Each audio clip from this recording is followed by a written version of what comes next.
અમરેલીના ખેડૂતો ભૂંડ સિંહ અને દીપડાથી ત્રાહિમામ જીવના જોખમે ખેતી કરવા મજબૂર બન્યા। ખેડૂતોની વેદનાને વાચા આપવા જેડી કથિરિયા, કેવલભાઈ કાનપરિયા, ધર્મેશભાઈ કાનપરિયા, વિમરભાઈ લાઠિયા વગેરે પાલિતાણા વન વિભાગને આવેદન આપી યોગ્ય કાર્યવાહીની માંગણી કરી છે કે રેવન્યુ વિસ્તારમાંથી ખેડૂતોને નુકસાન કરતા પ્રાણીઓ હટાવી લેવામાં આવે અને જો 15 દિવસમાં નહીં હટાવવામાં આવે તો બધા જ ખેડૂતો આંદોલન કરશે। 1 મહિના પહેલા કરી હતી એના ભાગ સ્વરૂપે કાલે વન વિભાગની ઓફિસે ત્યાંના અધિકારીઓ સાથે રૂબરૂ અમે જઈ અને ચર્ચા કરી છે। તો ત્યાંના અધિકારીઓનું કહેવું એવું છે કે અમારા હાથમાં કાંઈ છે નહીં, કે અમારી પાસે કોઈ પકડવાના પિંજરા નથી જંગલી જનાવરોને, એટલા માટે તમારે પાલિતાણા હેડ ઓફિસ જવું પડે। તો આજ રોજ અમે પહેલાં તો ગારિયાધાર મુકામે માનનીય ધારાસભ્ય શ્રી સુધીરભાઈ વાઘાણીને આ બાબતે રજૂઆત કરી અને સુધીરભાઈ વાઘાણીએ યોગ્ય રજૂઆત પોતાના લેટર પેડ ઉપર લખી અને મોકલાવેલી છે જે તે જગ્યાએ। અને આજ રોજ અમે રૂબરૂ પાલિતાણા ઓફિસે આવ્યા, પરંતુ બંને ઓફિસ પાલિતાણા અને અમરેલી વન વિભાગની ઓફિસ બંને એકબીજાને ખો આપતા હોય એવી રીતે જવાબદારી એકાબીજા ઉપર નાખવા માગે છે। અમરેલીવાળા એમ કહે છે કે પાલિતાણા જાઓ, પાલિતાણાવાળા એમ કહે છે કે અમરેલી જાઓ। તો આ બાબતે તંત્ર ખો રમી રહ્યું હોય એવું અમને લાગી રહ્યું છે।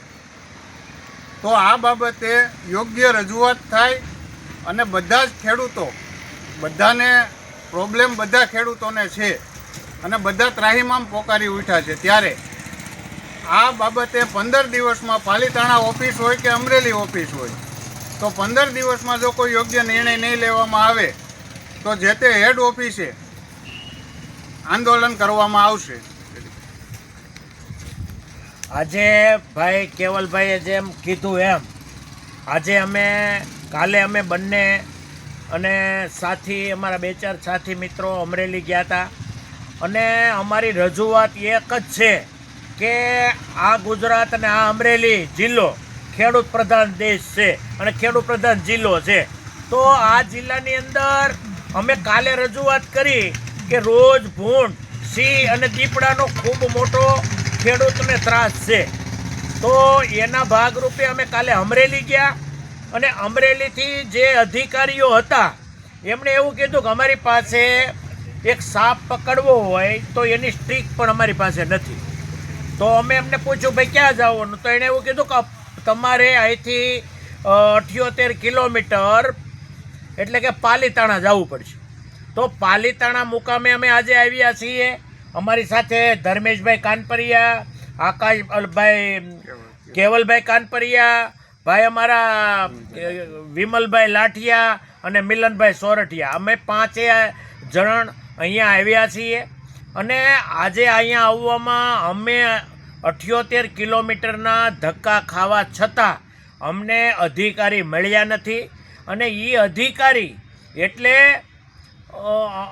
અહીંયા મેં જ્યારે રજૂઆત કરી અને એમના જે માણસ હતા પીએ એમને મળ્યા તો એમણે એવું કીધું કે હાલમાં એક જિલ્લામાં નહીં આ 3 જિલ્લામાં ફરજ બજાવે।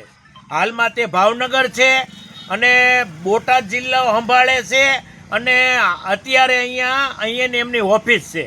તો જ્યારે નરેન્દ્ર મોદી આવતા હોય, અમિત શાહ આવતા હોય, ગુજરાતના ઘણા મોટા નેતાઓ આવતા હોય ત્યારે કરોડો રૂપિયાના ધુવાણા કરે છે, પરંતુ એક જંગલ ખાતાના જે સાહેબ છે એમની જો નોકરી કરવી હોય અથવા તો એક અધિકારીને નિમવા હોય તો જિલ્લા દીઠ એમની અધિકારીની ઓફિસ પણ નથી।